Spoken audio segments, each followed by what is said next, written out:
우리 신약 성경 172면 요한복음 14장 15절로 24절이 있습니다.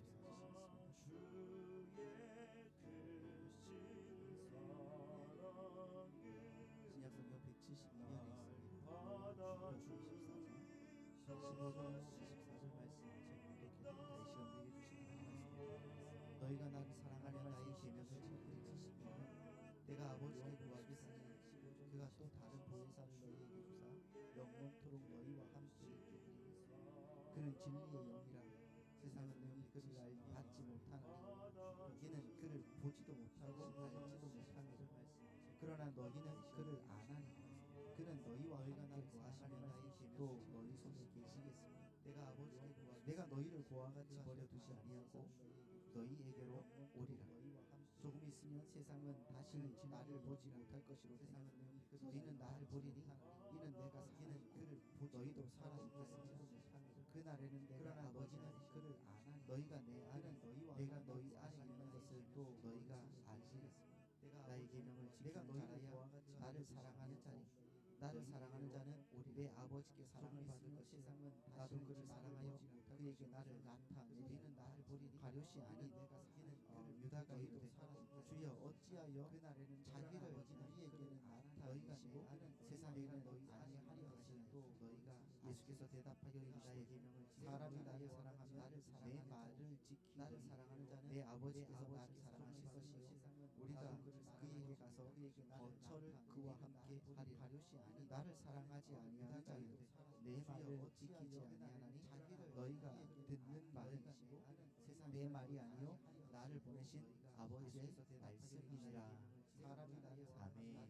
내 말을 지키 나를 사랑하는 자는 내 아버지께서 나를 사랑하시고 주님의 사랑과 은혜가 그에게 가서 삶의 오늘 또 가득하기를 소망합니다. 나를 사랑하지 아니하는 자는 내 말을 지키지 아니하나니 너희가 듣는 말이시고 내 말이 아니요 나를 보내신 아버지의 말씀이니라. 아멘. 나를 사랑하는 자는 내 아버지께서 나를 사랑하시고 주님의 사랑과 은혜가 그에게 가서 삶의 오늘 또 가득하기를 소망합니다. 나를 사랑하지 아니하는 자는 내 말을 지키지 아니하나니 너희가 듣는 말이시고 내 말이 아니요 나를 보내신 아버지의 말씀이니라. 아멘. 나를 사랑하는 자는 내 아버지께서 우리가 주님의 사랑과 은혜가 그에게 가서 삶의 오늘 또 가득하기를 소망합니다. 나를 사랑하지 아니하는 자는 내 말을 지키지 아니하나니 너희가 듣는 말이시고 내 말이 아니요 나를 보내신 아버지의 말씀이니라. 아멘. 나를 사랑하는 자는 내 아버지께서 우리가 주님의 사랑과 은혜가 그에게 가서 삶의 오늘 또 가득하기를 소망합니다. 나를 사랑하지 아니하는 자는 내 말을 지키지 아니하나니 너희가 듣는 말이시고 내 말이 아니요 나를 보내신 아버지의 말씀이니라. 아멘. 나를 사랑하는 자는 내 아버지께서 우리가 주님의 사랑과 은혜가 그에게 가서 삶의 오늘 또 가득하기를 소망합니다. 나를 사랑하지 아니하는 자는 내 말을 지키지 아니하나니 너희가 듣는 말이시고 내 말이 아니요 나를 보내신 아버지의 말씀이니라. 아멘. 나를 사랑하는 자는 내 아버지께서 우리가 주님의 사랑과 은혜가 그에게 가서 삶의 오늘 또 가득하기를 소망합니다. 나를 사랑하지 아니하는 자는 내 말을 지키지 아니하나니 너희가 듣는 말이시고 내 말이 아니요 나를 보내신 아버지의 말씀이니라. 아멘. 나를 사랑하는 자는 내 아버지께서 우리가 주님의 사랑이었다. 그래서 그런 의미에서 주님의 이름으로 구하는 기도 역시 무슨 기도였어요? 내 욕망을 채우는 그런 요술 램프가 아니라 예수님의 하나님의 영광과 하나님의 뜻이 이 땅에 이루어지기를 구하는 전인격적인 연합의 기도를 말하는 거였다라고 말씀을 드렸습니다. 기억이 새록새록 나시죠? 아멘. 그런 의미에서 여러분 오늘 본문은 그 강력한 그 약속과 특권이 우리의 삶 속에서 어떻게 실제로 가능해지고 그러니까 실제하고 그리고 또 가능해지는지 그 위대한 영적 비밀이 보여지고 이해되는 장이 바로 오늘 몇 절이에요? 15절부터 24절 말씀까지의 말씀이란 말이에요. 그래서 여러분 오늘 본문을 통해서 정말 우리에게 주신 하나님의 은혜를 온전하게 맛보시는 우리 성도님들 되시기를 예수님의 이름으로 축복합니다. 할렐루야. 그럼 오늘 본문으로 한번 들어가 보시죠. 본문으로 들어가서 오늘 우리가 읽은 이 요한복음 14장 15절부터 24절 말씀은 이게 얼핏 보면은 비슷비슷한 그 단어와 말씀들이 반복되어지는 것처럼 보여요. 하지만 여러분 여기 말씀은 뭐냐고 하면 이 사도 요한이 이 말씀 안에서 정말 정교한 문학적 구조, 즉 다시 말하면 유대인들이 강조하고 싶을 때 꼭 쓰는 샌드위치 구조를 통해서 우리에게 거대한 영적 진리를 선포하고 있는 겁니다. 이 말씀이 바로 이 거대한 영적인 진리의 말씀이에요. 여러분 샌드위치는 어떻게 되어 있습니까? 저 어저께 집사람이랑 샌드위치를 먹었는데요. 자랑은 아닙니다만, 자 샌드위치는 어떻게 되어 있습니까? 겉은 빵으로 이렇게, 그렇죠? 그 빵으로 되어 있고 속은 그 내용물이 있는 거잖아요. 그렇잖아요. 근데 겉은 이렇게 빵으로 감싸고 있지만은 중요한 것은 맛의 그것은 어떤 게 결정하는 거예요? 속이, 내용이 결정하는 거잖아요. 그렇죠? 그 안에 패티가 있다고 하면은 그것은 햄버거가 되는 것이고, 그렇지 얘들아? 그리고 그 안에 뭐가 있는 거죠? 그 안에 뭐 야채 같은 게 있다고 하면은 그런 것도 있는 거예요. 치즈가 있다고 하면 치즈 맛이 되는 거예요. 맞죠? 그러니까 맛의 결정은 그 안에 속이 중요한 거예요. 먼저 우리 오늘 본문의 말씀을 한번 보시면은 오늘 본문의 앞뒤를 감싸고 있는 그 빵에 해당하는 부분을 한번 보십시다. 그 빵에 해당하는 부분이 바로 15절과 21절 말씀이에요. 자, 15절 말씀 한번 보실까요? 같이 읽겠습니다. 시작. 너희가 나를 사랑하면 나의 계명을 지키리라. 너희가 나를 사랑하면 나의 계명을 지키리라. 이렇게 말씀하고 있죠. 자, 21절도 똑같은 말씀이 나옵니다. 한번 볼까요? 시작. 나의 계명을 지키는 자라야 나를 사랑하는 자니 나를 사랑하는 자는 내 아버지께 사랑을 받을 것이요 나도 그를 사랑하여 그에게 나를 나타내리라. 그렇잖아요. 그러니까 이 부분이 바로 겉빵에 해당하는 말씀의 내용이란 말이에요. 겉빵에 해당하는 말씀이에요. 주님은 반복해서 나를 사랑하면 나의 계명을 지킨다고 말씀하고 계시는 거예요. 그렇죠. 그렇다면 이 샌드위치의 가장 핵심적인 내용물, 그러니까 16절부터 20절까지에는 무엇이 들어있겠습니까? 어떤 게 들어있겠어요? 자, 한 번만 더 넘겨주시면 이렇게 나오죠. 한 번 더. 자, 이렇게 되어 있는 거예요. 자, 그러면은 여기에 16절부터 20절까지에는 무엇이 들어있습니까? 바로 또 다른 보혜사 성령님의 오심에 대한 약속이라는 거예요. 내 말을, 그렇죠, 나를 사랑하면 나의 계명을 지킨다는 말씀 속에 또 다른 그 보혜사 성령님께서 오신다는 내용이 들어있는 거죠. 그럼 이 구조가 여러분 우리에게 주시는 핵심 메시지가 뭐겠습니까? 핵심 메시지가 뭘까요?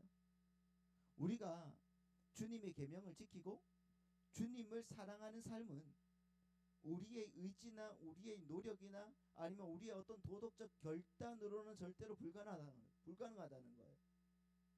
그 안에 오직 보혜사 성령님의 내주하심과 역사가 있을 때에만 우리는 비로소 주님을 사랑하고 그분의 계명을 지키는 자리로 나아갈 수가 있다라는 말인 거예요. 할렐루야. 만약에 여러분 여기에 이 샌드위치 안에 만약에 우리의 노력과 우리의 열심과 우리의 어떤 결단, 도덕적 결단으로 되어진다고 하면 그것을 넣어놨겠죠. 근데 그것은 없어요. 그리고 그 안에 그냥 성령님 하나만 딱 넣어놨단 말이에요. 한번 생각을 해보십시오. 오늘날 많은 사람들이 여러분 기독교를 그저 그냥 바르게 살기 운동 같은 거, 그런 거 있잖아요. 아니면은 설교를 어떤 도덕적 훈계 정도만 여깁니다. 그렇게 여러분 전락시켜 버렸어요. 그래서 내가 이제 예수를 믿었으니까 이제는 나는 착하게 살아야지, 그걸로 끝났어요. 그리고 그걸로 인해 가지고 어떤 종교적 압박감에 시달립니다. 나는 착하게 못 살았는데 지옥 가면 어떡해? 그러지 않아요? 난 오늘 친구랑 싸웠는데 지옥 가면 어떡해? 많이 하지나? 그런 거 없죠. 봐, 우리는 다 이제 정말 잘 배웠어요. 그러나 여러분, 요즘 많은 그리스도인들이 그렇게 산다니까요. 여러분, 이건 샌드위치 빵만 먹는 거와 같은 거예요. 그렇죠? 안에 있는 내용물을 안 먹고. 중요한 것은 내 안에 성령의 은혜 없이 율법을 행하려는 모든 시도는 결국 위선으로 끝나거나 여러분 절망으로 끝나버린다는 겁니다. 그래서 이 구조는 여러분 기독교가 도덕 종교가 아니라 성령으로 말미암는 전인격적인 생명의 종교임을 우리에게 보여주는 장면이란 말이에요. 그렇다면 여러분, 이 샌드위치의 핵심 내용이신 성령님은 과연 어떤 분이신가? 여러분, 성령님은 누구세요? 여러분, 우리가 많이 했죠? 성령님은 어떤 분이신가? 성령님은 누구신가? 성령님은 뭐 어떤 분? 그거에 대해서 많이 했고, 계속적으로 또 여러분 이제부터는 성령님에 대해서 쭉 나올 거예요.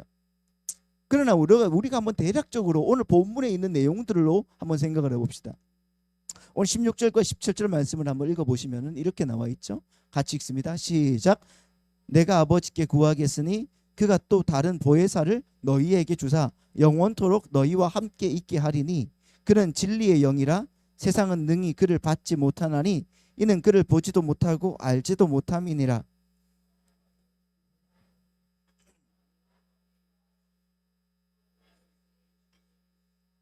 아멘. 여기서 예수님은 성령님을 뭐라고 부르시죠? 보혜사라고 부르시죠. 그 앞에는 또 다른 보혜사. 그렇죠. 또 다른 보혜사라고 부르십니다. 이 말씀이 중요해요. 또 다른 보혜사. 이게 중요한데 여러분, 헬라어에는 이 또 다른이라는 말이 두 가지가 있어요. 헬라어가 두 가지가 있어요. 또 다른이라는 말이 두 가지가 있어요. 그 하나는 뭐냐고 하면은 본질이 다른, 또 다른 하나를 뜻하는 그 헤테로스라는 말이 있습니다. 그러니까 본질이 다르다. 그러니까 우리 그 하영이와 하진이가 형제지만은 본질은 달라요. 그렇죠? 본질은 다른 또 다른 하나. 그러니까 하영이 하나만 이렇게 말을 할 수가 있는 거죠. 그렇죠? 그런데 본질은 완전히 똑같은데 형태만 다른 또 다른 하나를 뜻하는 알로스라는 말도 있습니다. 그러니까 헤테로스와 알로스라는 말이 있는데 여기에서 오늘 본문에서 주님은 성령님에 대해서 말씀하시기를 뭐라고 하시는가? 알로스 파라클레토스라고 말해요. 알로스 파라클레토스. 즉 예수님과 신성과 본질에 있어서는 완전히 동일하신 또 다른 보혜사를 보내주시겠다고 주님은 약속하셨다는 거예요. 무슨 말인지 이해가시죠? 그러니까 예수님이랑 다른 보혜사를 보내주시겠다 이런 말이 아니라 내가 직접 성령으로 찾아가겠다라는 말이에요. 이 말이에요. 여러분, 예수님께서 육신을 입고 이 땅에 계실 때에는 제자들의 그 보혜사가 되어 주셨죠. 제자들의 보혜사가 되어 주셨어요. 그런데 이제 예수님과 똑같은 신성을 가지신 삼위일체 하나님이신 성령께서 오셔서 우리의 보혜사가 되어 주셨다는 거예요. 그때는 12명의 제자들에게만 보혜사가 되어 주셨지만은 지금은 온 세계에 있는 하나님의 택한 백성들에게 모든 자들에게 보혜사가 되어 주신다. 할렐루야. 이 말이죠. 근데 여러분, 이 성령님이 어디에 계신다는 겁니까? 어디에 계신다고요? 17절 말씀을 보시죠. 그죠? 17절 말씀 보시면은 마지막에 끝에 하얀색 시작. 그는 너희와 함께 거하심이요 또 너희 속에 계시겠음이라. 이렇게 말씀하셔요. 주님은 어디에 계신다고요? 우리 안에 계십니다. 믿으십니까? 아멘. 여러분, 지난주에도 말씀을 드렸듯이 육신을 입으신 예수님은 시공간의 제한을 받으셨어요. 그래서 예루살렘에 계실 때는 갈릴리에 계실 수가 없었어요. 그렇지만은 영이신 성령님은 어떠세요? 시공간을 초월하여서 예수를 주라고 고백하는 모든 택함받은 성도들 속에 영원히 거하신다는 것을 여러분 믿으시기 바랍니다. 여러분 속에 거하고 계십니다. 여러분, 이 말은 엄청난 신비예요. 천지를 창조하신 거룩하신 하나님이 여전히 죄의 그 오염된 마른 막대기 같고 먼지 같은 우리의 내면 안에 당신의 성전 삼아 들어오신다는 말 아닙니까? 네? 그래서 내 안에 그 은혜로 꽉 채워주신다고 말씀하고 있는 거잖아요. 그래서 그걸 아는 우리 성도님들은요, 한시도 우울할 수가 없는 겁니다. 늘 주님께서 나와 함께 하시는 그 기쁨이 샘솟아 오르는 거예요. 믿으십니까? 근데 여러분, 세상은 어떤지 보세요. 날마다 사람들은 피폐해지고 날마다 우울해지고 외로워합니다.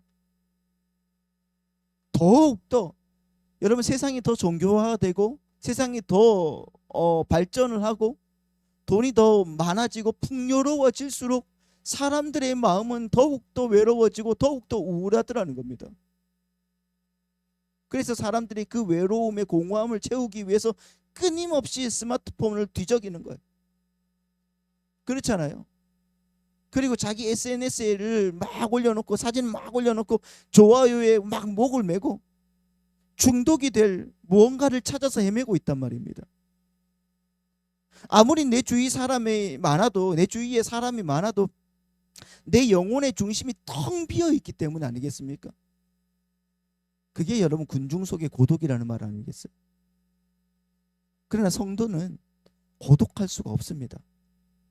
여러분들은 고독할 수가 없다고요. 근데 왜 이렇게 고독합니까? 왜 그렇게 고독해 보이십니까? 하하하하 호호호호 기쁘게 여러분 웃으면서 주님 바라보면서 주님만 생각하면 할수록 너무 가슴 벅찬 그 은혜가 넘치는 우리 삶이 되었으면 좋겠어요. 할렐루야. 여러분, 성도는 고독할 수가 없다니까요. 왜? 온 우주의 창조주이신 성령 하나님이 내 영혼 중심에 거주하시면서 내주하시면서 영원토록 떠나지 않으시잖아요. 믿으십니까? 그걸 못 믿어서 그러는 거 아니에요, 우리가 지금. 네? 그 성령님이 날마다 우리 성도님들과 함께 하시기를 예수님의 이름으로 축복합니다. 아멘. 그리고 이제 우리는 그 또 다른 말씀이라는 이 말씀은 이제 이해를 했죠. 또 다른이라는 게 어떤 것인가? 이 말씀은 이해했어요. 그러면 이제 우리는 뭔가 오늘 본문의 핵심 구조와 그 성령님의 그 내주하심을 더 깊게 이해하기 위해서 그 오늘 말씀에서 주님이 사용하신 이 보혜사라는 단어를 한번 생각을 해보고자 하는 거예요. 이 보혜사라는 단어의 본질적인 의미를 반드시 짚고 넘어가야 됩니다. 보혜사가 뭔가? 보혜사 많이 들어보셨죠? 보혜사. 네. 그 신천지는 이것을 이만이라고도 하고요. 또 여러 가지 막 여러 많이 그런데 그 뭐 이단 종교들은 자기네 교주들이 다 보혜사라고 막 그러죠. 이 보혜사가 뭔가? 그러면 보혜사라는 말은 헬라어로 파라클레토스라는 말입니다. 따라해 보십시오. 파라클레토스. 이 말은 이 파라라는 말은 뭐라고요? 곁에라는 말, 곁에. 그리고 클레토스라는 말은 부름을 받았다라는 말입니다. 그러니까 곁에 부름을 받았다 이 뜻의 이 단어가 합쳐져서 만들어진 말로 도움을 주거나 대변하기 위해서 곁으로 부름을 받은 존재라는 뜻입니다. 파라클레토스. 여러분, 당시 고대 사회에서 이 단어는 주로 법정용어로 쓰였어요. 파라클레토스라는 말은.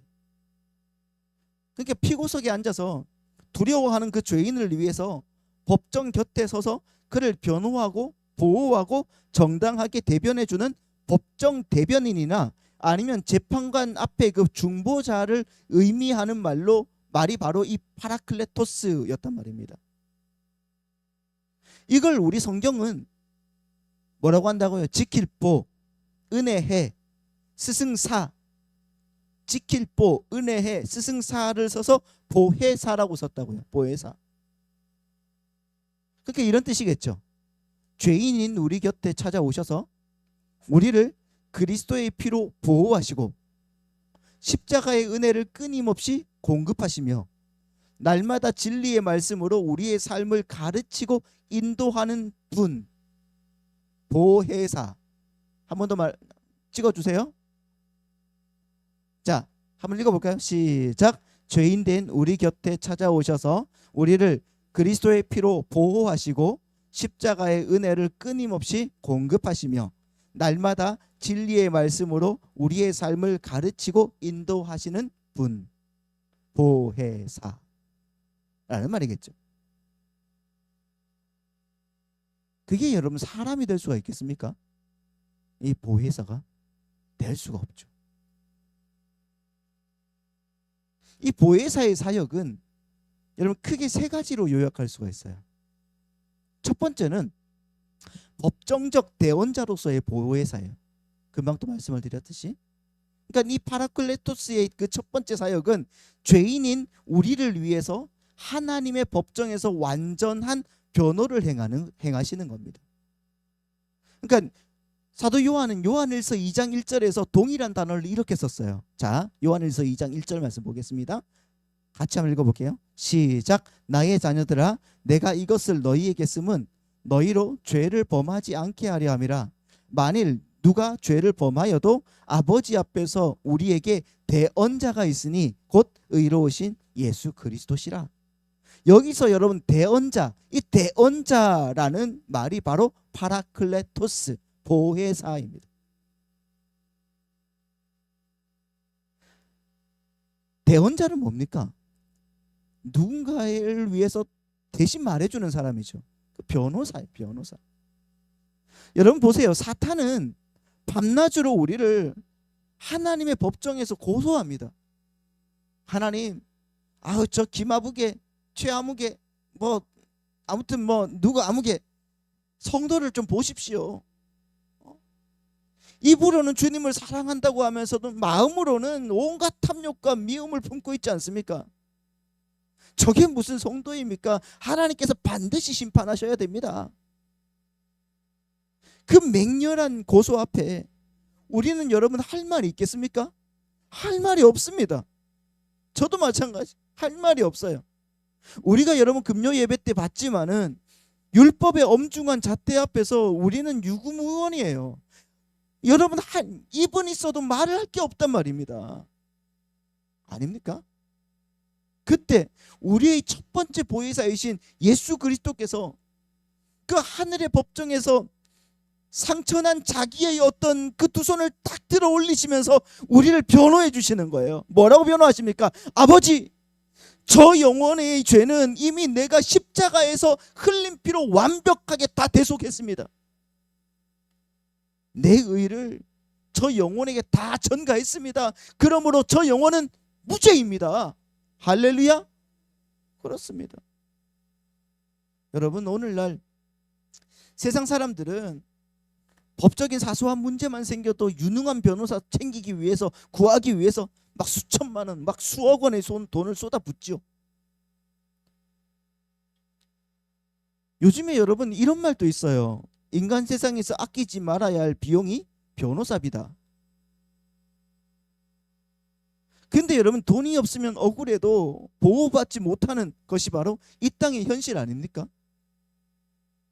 하지만 여러분 우리 성도들에게는 우주에서 가장 탁월하시고 의로우신 변호사이신 예수 그리스도께서 영원한 보혜사로 서 계신다는 것을 여러분 믿으시기 바랍니다.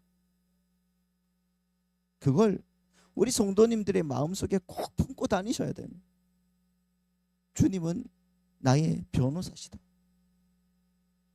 사탄아 물러가라. 할렐루야. 그런 믿음의 백성들이 다 되시기를 부탁드립니다. 두 번째로 이 보혜사의 사역은, 자, 여러분 예수님이 그 하늘 법정에서 우리를 변호하시는 보혜사시라면 또 다른 보혜사이신 성령님은 무슨 그 두 번째로 어떤 사역을 하시는가? 우리의 심령의 법정에 찾아오시는 보혜사시라는, 우리의 심령에, 우리의 내면의 목격자고 위로자로서의 보혜사인 거예요. 여러분 오늘 우리는 살아가면서 여러분 세상의 비난과 사탄의 정죄, 그리고 내 양심의 고소 때문에 깊은 영적 침체와 불안을 겪습니다. 그래서 이렇게 생각하지 않습니까? 내가 정말 구원사 받은 하나님의 자녀가 맞는가? 난 아닌 것 같아. 자꾸 의심이 들고 내 꼴을 보니까 하나님이 나를 좀 버리신 건 아닐까 하는 그 두려움이 밀려오는 거예요. 그때 여러분 우리 속에 찾아오신 또 다른 보혜사 성령께서 뭘 하시는가? 로마서 8장 16절 말씀 한번 보시죠. 저는 이 말씀이 너무 좋아요. 로마서 8장 16절 말씀 같이 한번 읽겠습니다. 크게 시작. 성령이 친히 우리의 영과 더불어 우리가 하나님의 자녀인 것을 증언하시나니. 아멘. 자, 다시 한번 읽어볼까요? 시작. 성령이 친히 우리의 영과 더불어 우리가 하나님의 자녀인 것을 증언하시나니. 믿으십니까? 우리의 영과 더불어 우리가 하나님의 자녀인 것을 증언해 주신다고 하시는 거예요. 그러니까 그리스도께서 성취하신 그 십자가의 효력을 우리 마음에 도장 찍듯이 딱 적용해 주셔서, 아니다, 너는 창세 전에 하나님의 택함 받은 백성이다, 넌 하나님의 자녀야, 그리스도의 피가 너를 덮었다라는 하늘의 그 확신과 평안을 밀어 넣어 주신다는 것입니다. 여러분, 이 세상은 능력 없는 자들을 가차없이 도태시키잖아요. 직장에서도 그렇지 않습니까? 이제 능력이 다 되면은 조금씩 하다가 퇴직하게 만들어요. 도태시킨단 말이에요. 실적을 내지 못하면은 밀려나고, 낙오되면은 아무도 돌아보지 않는 고아와 같은 세상이 바로 지금 현실입니다. 그래서 현대를 사는 우리들은 늘 긴장 상태 속에서 불안해하는 거예요. 그러나 성령께서는 낙심하여 주저앉은 우리 성도들의 삶의 자리에 찾아오셔서 곁에 서 주신다는 것을 믿으시기 바랍니다. 그리고 말할 수 없는 탄식으로 우리를 위해서 친히 간구하시면서 세상이 줄 수 없는 신적인 위로로 우리 영혼을 다시 일으켜 세워주신다는 것을 여러분, 우리 성도님들 믿으시기 바랍니다. 바로 그것입니다. 그 성령의 은혜,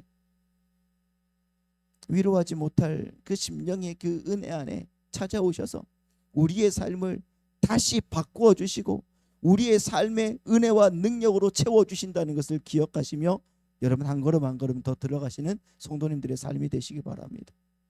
그리고 마지막으로 그분은 그리스도의 승리를 적용하시는 분이에요. 그리스도의 승리. 여러분, 그리스도의 승리가 뭡니까? 그리스도가 어떻게 승리하셨습니까? 주님은 십자가에서 죽으심으로 승리하신 거예요. 믿으십니까? 다른 게 아니라고요. 십자가에 내려오셔서 그 로마의 압제를 다 깨부심으로 승리하신 게 아니라 십자가에서 죽으심으로 승리하셨다는 것을 우리는 기억해야 되는 거예요. 결국 여러분, 성령 하나님의 그 보혜사의 사역은 인간의 어떠한 가능성이나 어떤 자원을 이끌어내는 것이 아니라는 거예요. 성령님은 우리 안에서 우리의 자아를 깨뜨리시고 우리 안에 오직 예수 그리스도가 남기신 십자가의 그 사랑, 십자가의 그 사랑의 그 일들을 여러분 우리 하신다는 것입니다. 우리가 스스로의 힘으로 의로워지려고 하고 내 도덕성과 나의 순종을 자랑하려고 할 때마다 우리 보혜사 성령님은 우리를 계속적으로 그래서 고발하시는 거예요. 뭐라고? 야, 그거 가짜 의로움이야, 그건 위선이야, 그러면서 폭로하시고 우리를 발가벗기셔서 오직 예수 그리스도의 십자가 밑으로만 인도하시는 분이 바로 성령님이세요.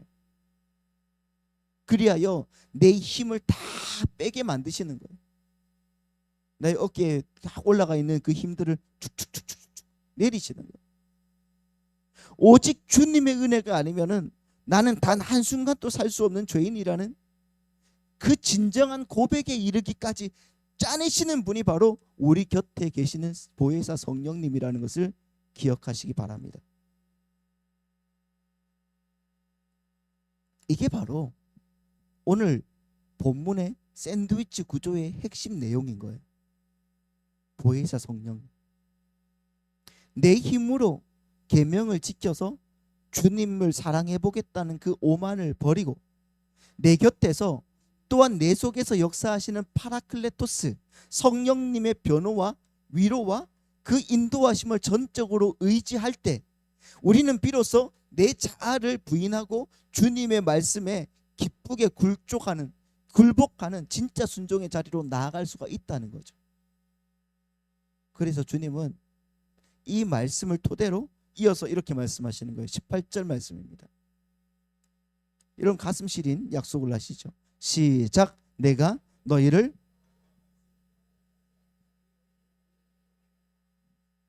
너희를 고아와 같이 버려두지 아니하고 너희에게로 오리라. 고아와 같이 너희를 버려두지 않으리. 맞잖아요. 제자들은 지금 주님이 떠나신다는 그 말씀 때문에 깊은 두려움과 절망에 빠져 있었습니다. 나의 영적 부모를 잃어버린 고아처럼 버려질까 봐 떨고 있는 거예요. 부모가 떠날까 봐. 주님은 그런 그들에게 야, 너희들은 고아가 아니야. 내가 성령으로 너희에게 다시 올 것이라고 말씀하시는 거예요. 믿으십니까? 그 결과가 뭡니까? 19절 20절 말씀이에요. 시작. 조금 있으면 세상은 다시 나를 보지 못할 것이로되 너희는 나를 보리니 이는 내가 살아 있고 너희도 살아 있겠음이라. 그날에는 내가 아버지 안에 너희가 내 안에 내가 너희 안에 있는 것을 너희가 알리라. 할렐루야. 언제예요? 이때가 성령께서 임재하는 그때예요. 세상 사람들은 십자가에서 죽으신 예수님을 실패자로 보고 끝났다고 생각을 했습니다. 아유, 저 양반 다 끝났어. 저 십자가에서 이제 내려오지도 못하고 이제 죽었어. 끝났어. 그들의 영적인 눈은 감겨있기 때문에 부활하신 주님을 보지 못하는 거예요. 그러나 성령을 받은 성도들은 살아계신 주님을 보면서 주님과 내가 연합을 이루어 하나가 되었다는 그 사실을 영적으로 밝히 알게 된다는 것입니다. 여러분, 이 은혜가 임하면 성도의 인생과는 완전히 뒤바뀌는 거예요. 그렇지 않습니까? 성도의 삶이란 이 땅에서 인간의 가능성과 세상의 가치를 철저하게 차압당하는 삶이에요. 그렇잖아요. 그 은혜가 우리의 인생을 차압한다니까요. 차압당하고 그 오직 예수 그리스도의 그 십자가의 공로만을 의지하는 자로 폭로되는 과정이 바로 성도의 인생이란 말입니다. 세상은 끊임없이 우리에게 야, 너의 힘으로 성공해야지. 응? 너의 이름을 증명해야지. 고아처럼 내 인생 살아왔으면 네가 책임지고 살아야지. 그렇게 다그치는 거예요. 이 무한 경쟁의 사회 속에서 현대인들은 조금만 뒤처져도 버려질까 봐 극심한 불안장애와 공황장애를 겪고 있는 것 아닙니까? 그러나 성령께서는 우리에게 찾아오셔서 그렇게 속삭이십니다. 뭐라고요? 아니야. 너는 고아가 아니야. 너는 고아가 아니야. 만왕의 왕이신 하나님 아버지가 너의 아버지셔. 너의 인생은 네가 증명하려고 하는 것이 아니라 이미 그리스도 안에서 완성이 되어버린 거야. 그렇게 성령님은 우리에게 세상이 줄 수 없는 하늘의 평안을 공급하시는 분이심을 여러분들은 꼭 기억했으면 좋겠습니다. 이제 여러분, 우리가 성령님에 대해서 좀 알았으면 샌드위치의 마지막 빵 조각인 21절과 23절로 돌아와서 결론을 한번 맺고 싶습니다. 21절 말씀 한번 보시죠. 뭐라고 되어 있습니까? 시작. 나의 계명을 지키는 자라야 나를 사랑하는 자니 나를 사랑하는 자는 내 아버지께 사랑을 받을 것이요 나도 그를 사랑하여 그에게 나를 나타내리라. 이렇게 말씀하고 있어요. 성령님을 받아서 주님과 연합된 자, 그리하여 내가 고아가 아님이 확인된 성도들에게서 나타나는 필연적인 증거가 무엇인가? 주님의 계명을 지키는 것이라는 거예요. 내가 고아가 아님을 확인한 성도에게서 나타나는 필연적인 증거는요, 주님의 계명을 지키는 겁니다. 그러면 주님의 계명이 뭐라고 했습니까? 주님의 계명. 여러분들도 익히 아시는 것처럼 요한복음 13장 34절 말씀이에요. 같이 한번 읽어볼까요? 시작. 새 계명을 너희에게 주노니 서로 사랑하라.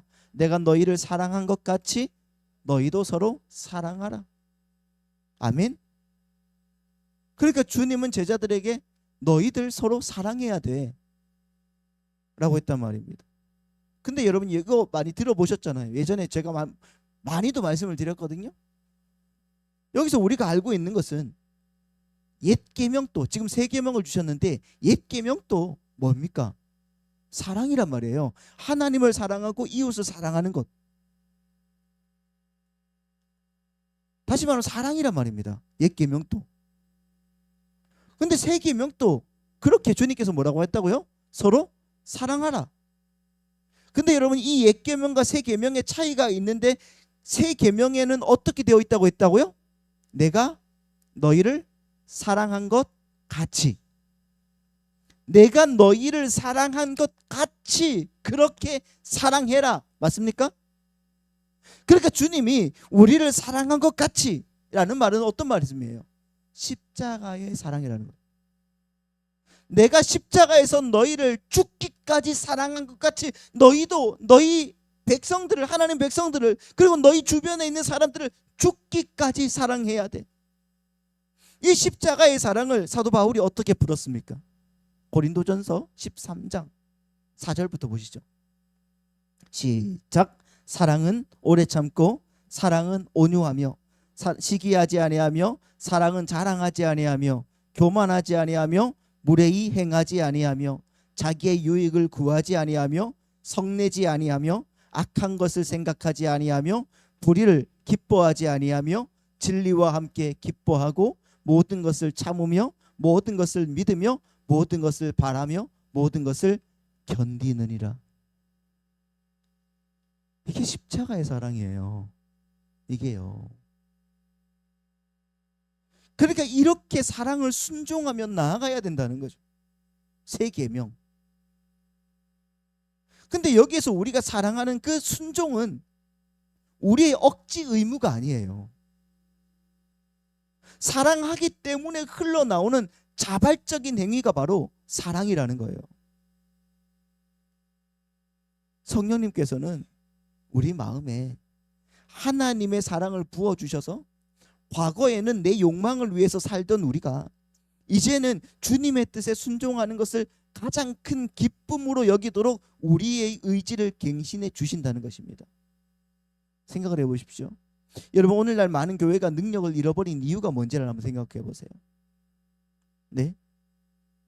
입술로는 하나님을 사랑한다고 말하지만은 그 자기의 삶의 자리에서는 그분의 말씀을 철저하게 무시하기 때문 아니겠습니까? 그래 놓고 돈을 사랑하고 권력을 사랑하고 정욕을 사랑하면서 그것을 감추기 위해서 종교적 마스크를 딱 쓰는 거예요. 복음을 그저 내 삶의 안락을 위한 도구로만 이용하려고 하는 겁니다. 그러나 진짜 성령이 내주하는 사람은 자기의 삶의 열매로 증명하는 거예요. 나의 뜻을 꺾고 하나님의 말씀에 굴복하는 십자가의 삶이 나타나더라는 거예요. 우리가 그렇게 성령의 도우심으로 주님을 사랑하면서 그분의 말씀을 지켜 나아갈 때, 여러분, 삼위일체 하나님께서는 우리 안에 당신의 거처를 삼아 주신다고 했어요. 23절 말씀을 보면. 그리고 당신의 살아계심을 우리의 삶 속에서 더욱 선명하게 보여주신다고 말씀하셨단 말이에요. 그것을 여러분 믿으시기 바랍니다. 그러니까 여러분, 우리는 우리를 위해서 하늘 법정에서 변호하시는 예수 그리스도와 지금 우리 마음속에서 그 변호를 확증하시면서 동행하고 계시는 성령 하나님, 이 두 보혜사의 완벽한 보호 아래 있음을 늘 기억하시기 바랍니다. 그리고 세상의 환경과 불안에 흔들리지 마시기를 부탁드립니다. 여러분은 고아가 아닙니다. 맞습니까? 고아가 아니에요. 그러니까 이번 한 주간 또 내 안에 계신 성령님의 그 인도하심을 따라서 정말 주님의 그 사랑하심이 내 안에 임한 것처럼 주님의 그 사랑함으로 주님 주신 그 계명에 기쁘게 순종하고 기쁘게 따라가는 우리 복된 군자하늘 비전교회 성도님들 다 되시기를 예수님의 이름으로 축원합니다.